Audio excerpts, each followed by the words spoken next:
برادر عزیز یک پارچه ویدیویی که موندم انشالله بعد همین در تای ویدیو چی میاد یک سلکه کانال قاری محمد است که الحمدلله در حق همین مسجد چه خدمتی است کرده دعا کرده همه وقت در خدمت است در شهر نواسیبیرسک کدمه که اگر مسئله دعاخوانی جینخوانی دارو و مقصد مسئله حجامه اگر که باشد همین برادر صحبت کنن گاوزن از ما کسی حرمت میکنه همون برادر را دستگیری کنه انشالله رقم تلفنش در روی اکران در خدمت است.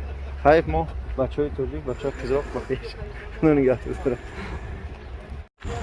بسم الله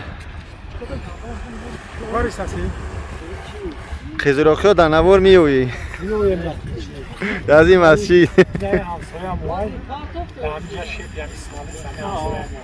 اینه برادر فضلالدین نمدوره از ناحیه ایرج توجیه الحمدلله در همین سمالینسکی مسئله همین بیزفاس نیم ملیسا ها و گپ خبر همین اکم در حقش دعاگو باشه همین کامنتر در حق اکا فضلالدین دعا کنه که بیزفاس نیمجر اولش خداوند بعد همین برادر نگه داره مسئله ملیسا و بالنیسا و گپ خبر دعاگو باشه در حقش این برادرم اکا حاضر شو و استاد جودس ای خدی کیمچی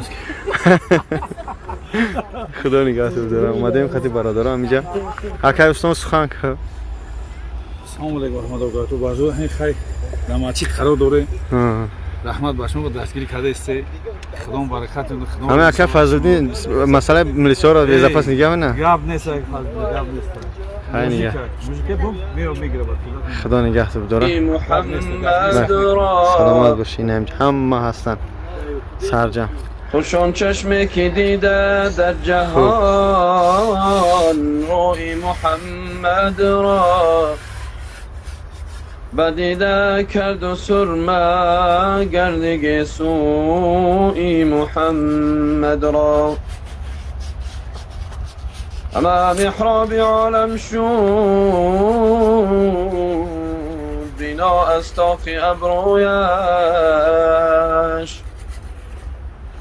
همه روی آوریدن تاقی ابروی محمد را